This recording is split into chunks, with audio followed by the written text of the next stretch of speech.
As elections draw near close in Ivory Coast and Cameroon, now political parties are crying foul, and this is about the election processes in these countries. The organization that says it represents African citizens in different countries presented a memorandum calling on the UN to intervene. Now, both the current presidents in Ivory Coast and Cameroon are seeking re-election. However, other candidates are barred from running. The two Western African countries have experienced protests over the exclusion of some candidates.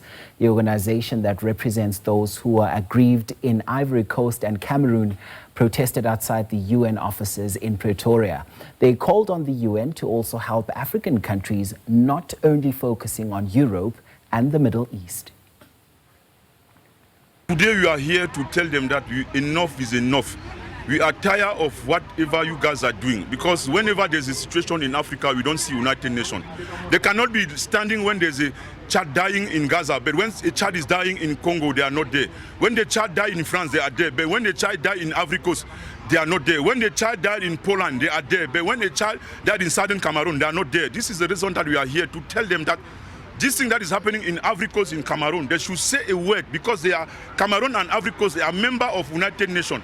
They cannot be excluding a candidate who was a president from Ivory Coast. He spent 10 years in jail in ICC. Now he came back in his own country. They exclude him from taking part of election.